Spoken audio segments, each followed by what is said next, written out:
Welcome back to another video of From the Shed End with myself, T.Dot. As always, thank you very much for joining me. Now, before we get into the content, please go and subscribe to the channel and let me know your thoughts in the comments as well about the performance today. Arsenal came to Stamford Bridge. They walked away with 3 points. I don't know where to start. I said this against Brighton. I thought we had to play better today. We had to play better. We had to put in a performance. We were poor against Zagreb. We got away with it in the week. But this was poor. This was poor. And we have to start with the person who is responsible for all of this, Graham Potter. This is not I don't normally do videos straight after the game for this reason, because I'm still up here. I'm still on the ceiling. I'm still trying to understand how we played so poor at home. You know, this is Arsenal's third back-to-back victory at Stamford Bridge now. This is now becoming a pattern under Graham Potter. This is becoming a pattern that we don't have any creativity. There's no one in the midfield that can do something. There's no one that can make a forward pass. You have Jorginho on the pitch who wants to go back to Mendy. You've got Thiago Silva doing all the dirty work at the back. You've got Chalobah, who you're not really sure if he's going to be able to deal with the ball or deal with the man. Yeah, it was a mess today. It was an absolute mess. I don't know where to start with it, but let's try and start with the lineup, because obviously we had Edouard Mendy in goal, Kepa injured with a foot injury. We had Cesar Azpilicueta as right back. We had Trevor Chalobah as a centre back, Thiago Silva as a centre back, Marc Cucurella as left back. We had Ruben Loftus-Cheek and Jorginho sitting in midfield, and then we had Raheem Sterling, Kai Havertz, Mason Mount, and Patrick Aubameyang up front. Now, again, I'm going to try and assess it as much as I can, but I understand going back to a back four. That's what I predicted. That's what I said I would have done. But if you're going to play Ruben Loftus-Cheek in midfield, why are you playing Jorginho? Why are you playing Jorginho when we've just seen Zakaria play really well? You have Kovacic on the bench, who I've always said, if a player is on the bench, they must be fit enough to start. They must be fit enough to start, otherwise they wouldn't be on the bench. You wouldn't have him in the team. Why is Kovacic on the bench? Why is he on the bench when you've got this is when you arguably your biggest game of this is your biggest test so far as Chelsea manager, and you've got Kovacic on the bench? Doesn't make any sense to me. Why are we playing Ruben Loftus-Cheek alongside Jorginho? The two don't complement each other. We've seen it before. There was a game last season. It didn't work. Yes, you've got the three in front of him in Havertz, Mount and Sterling, but it didn't work. It didn't work. A lot of people shot me down when I said I'd put Azpilicueta at right back. I actually think he had a decent game at right back. I think he had a decent game. And exactly what I said in the preview, if you play Azpilicueta as a right back, the pressure of him getting forward isn't there. Had we played back five today, I think it would not have been 1-0. It could easily today have been 3-0 to Arsenal. Jesus had a brilliant chance in the first half. Odegaard had a brilliant chance in the second half. Obviously the corner, the goal that we're going to get onto shortly, they scored that as well. So they had their chances. And to be honest, if we played three centre-backs with the wing-backs and we were asking, I don't know, Cucurella and Ruben Loftus-Cheek or Azpilicueta on the right, whoever it was that would play there, to go forward and get the ball into the box, we would have been looking at a 4-5-0, because our centre-backs today, credit to Silva, who played well. Trevor Chalobah at times played well. But you got Koulibaly as well. I don't get it. Like, why if you want to play a back three, then do that. I get that. But I do feel that Potter's got to take the blame for this one. Now, I've just read there before, after post-match, he said, we gave everything in that game. We gave everything in the game. How? Where? At what part did we give everything? We didn't give 20% on any. No one gave 20% today. Not one player today. Aubameyang, all that talk before the game, you know, well, I'm back. It's nothing personal. Well, it is personal to Chelsea fans, because we want to win that game. And you offered nothing but a yellow card.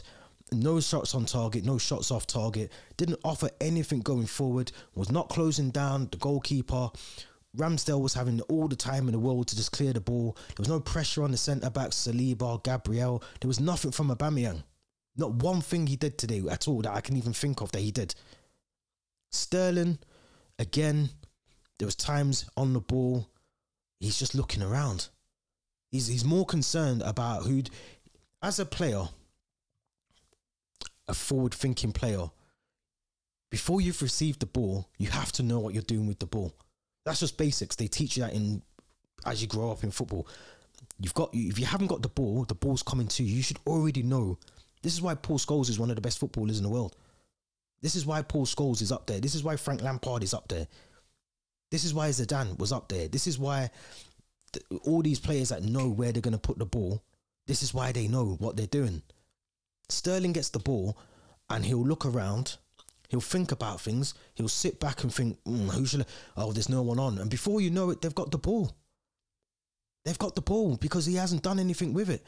There was a moment in the game today and he's running with the ball. He's got plenty of space ahead of him. And his arms are in the air already. Who do I pass to? And before you know it, a player's already took the ball off him. We lose possession again. All game, that's all we did. We have a chance. We have a go back to the goalkeeper. We pass it sideways to Silva. Silva passes it to Chalobah. Chalobah to Aspilicueta. Back to Mendy. We are so predictable. We are so predictable. We don't have anyone in that midfield that is creative enough to get the ball forward. We don't have anyone up front that is clinical in front of goal. Credit to Arsenal because they're in form. They're top of the league. They came, they done what they needed to do, and they went home. And they kept it simple as well. And to be fair, this Arsenal team that we played today wasn't actually it wasn't even that decent. It wasn't even a decent performance by Arsenal. We were just that bad.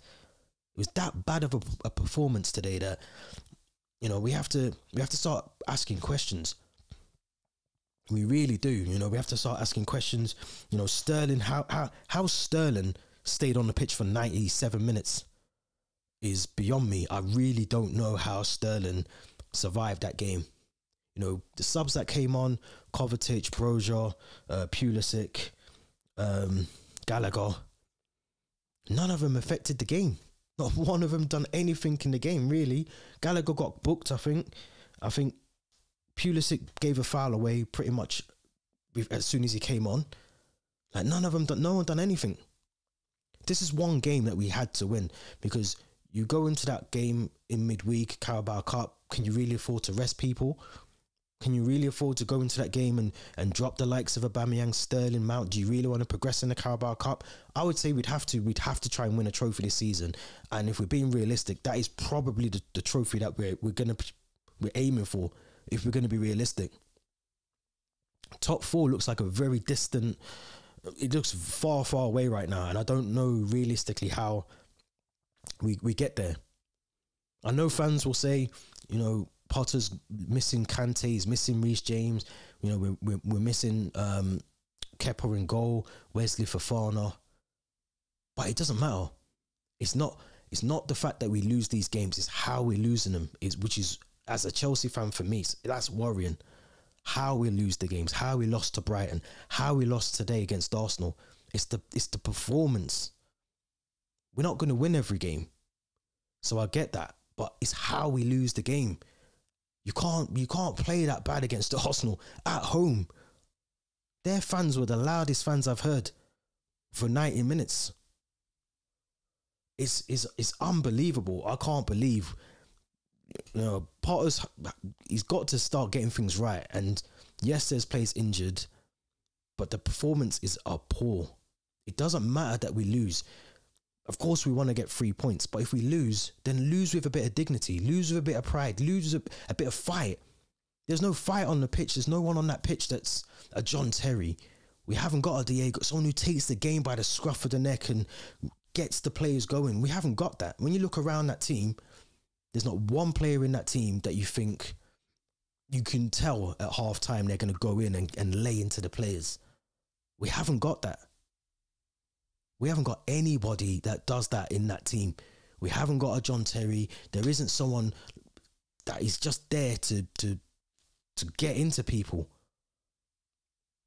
No one. Zero people. Zero creativity. Zero leaders apart from maybe Thiago Silva. But there's no one in there that's really dominant and assertive enough to drag some of these players through this sticky patch, because we just look poor today. We look poor. We look at the league now. We're 7th in the league. Obviously we're on 21 points. Arsenal, City are on 34. City on 32. you know, Europa League is looking at best at the moment, and that's at a push. It's been a poor game. The goal, I mean, let's quickly talk about the goal. Defensively poor. Corner comes in. Mark Cucurella, I'm really not sure what he was doing. I can't remember if it was Odegaard that he was almost hugging, if it's Odegaard or whoever it was, but he's hugging the player. The ball comes past him, he's still hugging Odegaard. Do something. The ball literally went through every single Chelsea player, and not one Chelsea player could do anything about it. And it's just poor. Defensively, it was poor. Mendy nearly gave a goal away. Again, not good with his feet. Plenty of time to get rid of the ball. Stood there with the ball at his feet, thinking what to do. It is poor. It's not good enough. We're not mid-table today. We are mid-table almost. It's poor. We've got to do better than this. It's, you know, we've got, thankfully the World Cup's coming up, but like I said before, you know, those games are going to come thick and fast after the World Cup. This is not the time to be dropping points, because after the World Cup, game every day, every week, game every week, game every week, Champions League again, games every week. The turnover is going to be crazy. If we think we've got problems now, the World Cup after that is going to be intense, and this is a massive job for Graham Potter. You know, he's, you know, some people will say it's a rebuild. It is. I get that 100%, but the performances are just not matching up to the words that are coming out of Graham Potter at the moment. They're just not. So poor performance all around. 1-0 to Arsenal. Well done to Arsenal. They can have their day, their moment, their bragging rights for today. But we've got to do better, because if we don't, we're going to end up mid-table. We're going to end up as far away from the Champions League as possible in terms of that top 4 finish. You know, we're talking about players coming back. Some of these players are going to go to the World Cup. They could come back injured even more than they are now. So we've got to be getting the points now. You know, big game against Newcastle at the weekend on Saturday. We have to win that game. We have to win that game. If we don't, serious question marks will have to be asked. And people will say it's reactionary. You know, Graham Potter started the season really well since he's taken over, but it's the performances since he's been in charge. None of them have been, apart from the AC Milan game at San Siro, none of them have been flattering. None of them have been where you thought we actually controlled the game.